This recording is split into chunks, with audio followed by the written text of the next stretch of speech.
Hello বন্ধুরা, সকলকে স্বাগতম নতুন আরো একটি ভিডিওতে। তো আজকে আমি ইমেজ ট্যাগ নিয়ে কথা বলবো। আপনি এইচটিএমএল এ কিভাবে ইমেজ অ্যাড করবেন। তো চলুন দেরি না করে শুরু করা যাক। তো প্রথমে কি করতে হবে, আপনাকে একটি ইমেজ ট্যাগ নিতে হবে। তো ইমেজ ট্যাগ কিভাবে নিতে হবে আমি দেখিয়ে দিচ্ছি, আপনারা সেভাবে ফলো করুন।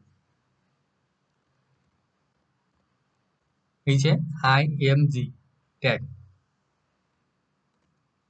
একটা বিষয় বলে দিই, এটা কিন্তু আপনার কোনো ক্লোজ ট্যাগ নাই, ঠিক আছে? কোনো ক্লোজ ট্যাগ নাই, তো এটা কিন্তু অবশ্যই মাথায় রাখবেন।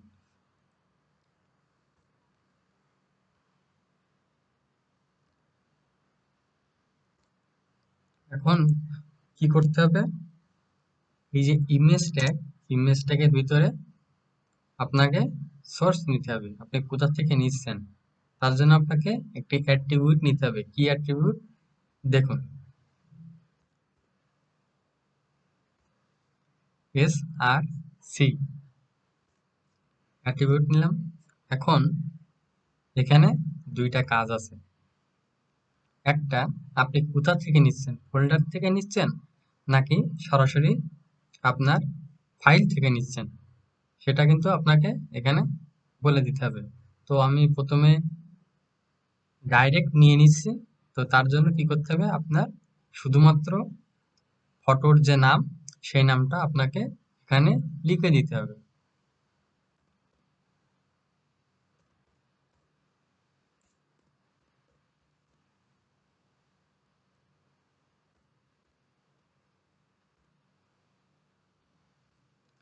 এই যে আমি লিখে দিলাম। এখন আমি এটা সেভ করে দেবো। সেভ করে রিলোড দিয়ে দেখি কি আসে।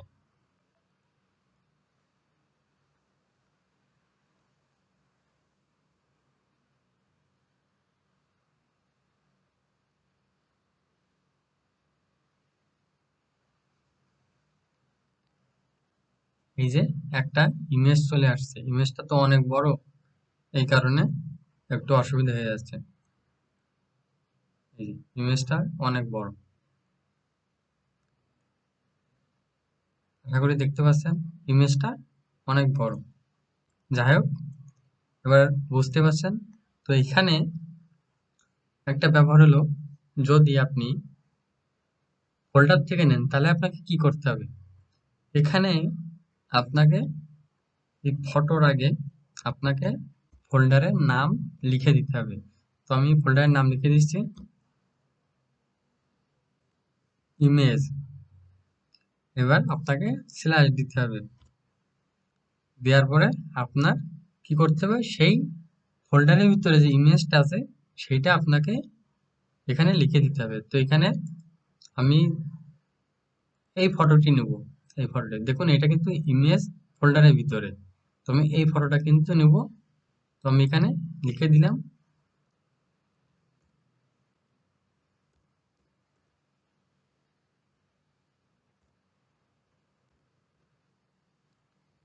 সেভ করে দিলাম, রিলোড দিয়ে দেখি কি আসে। দেখুন, এখানে কিন্তু ফটোটি চলে আসছে। তো আশা করি বুঝতে পারছেন যে আপনি ফটো কিভাবে অ্যাড করবেন, ফোল্ডারে থাকলে কিভাবে করতে হবে। আর আপনি যে ডাইরেক্ট ফাইলে নেন, এই দেখেন এটা কিন্তু ডাইরেক্ট, এই যে নিচেরটা আমি প্রথম, এইটা হচ্ছে ফোল্ডারের ভিতরে, এখন যেটা সেট করছি এটা ফোল্ডারের ভিতরে। তো আমি আগের যে ফটোটা, ওইটা এটা অ্যাড করে দিছি। তাহলে আপনাদের পরবর্তী যে স্টেপ সেটা বুঝতে সুবিধা হবে।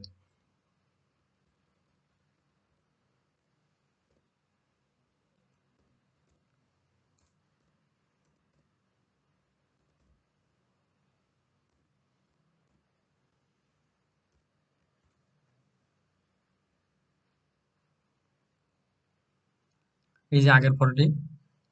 এখন এখানে কয়েকটি কাজ আছে। আপনি এখানে এই ফটোর হাইট উইডথ সেট করতে পারবেন। উইথ, আপনি এখানে কতটুকু হাইট দিবেন, উইডথ দিবেন, সেটা এখানে সেট করা যাবে খুব সহজেই। তো আমি এখানে সেট করে দিচ্ছি 200 পিক্সেল, এবং হাইট দিলাম 200। সেভ করে দিলাম। দেখছেন ফটোটা কিন্তু ছোট হয়ে গেল। তা আপনি এইভাবে ফটোর হাইট সেট করতে পারবেন। আপনাকে এইভাবে লিখতে হবে। আপনি হাইট আগে দিতে পারেন, কোনো সমস্যা নেই। এরপরে একটা অ্যাট্রিবিউট আছে ALT। এখন এটার কাজ কি? দেখুন আমি এখানে ফটো, এখান থেকে ওটা কেটে দিলাম, দিয়ে সেভ করে দিলাম। দেখুন কি আসে। দেখুন এখানে কিন্তু ফটোটা আসলো না। তাহলে অনেক সময় কি হয়, লোডিং এর সমস্যা হয়, কিংবা আপনার ফটোটা ডিলিট হয়ে যায়। বেশিরভাগ লোডিং এর সমস্যা হয় যখন আপনার ইন্টারনেট স্লো থাকে, তখন আপনার কিন্তু ইমেজটা লোড নিতে সমস্যা হয়। তো সেক্ষেত্রে আপনি এখানে যদি লিখে দেন ডাউনলোড,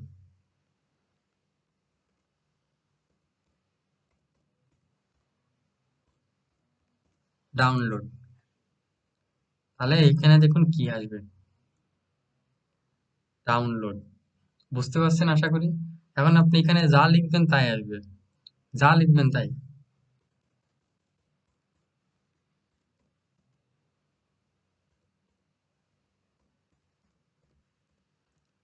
লোডিং দিয়ে দিলাম।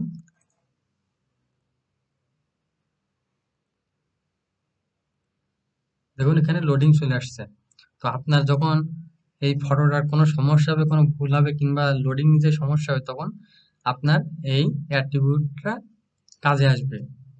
তো আপনি এইভাবে এটাই সেট করতে পারবেন।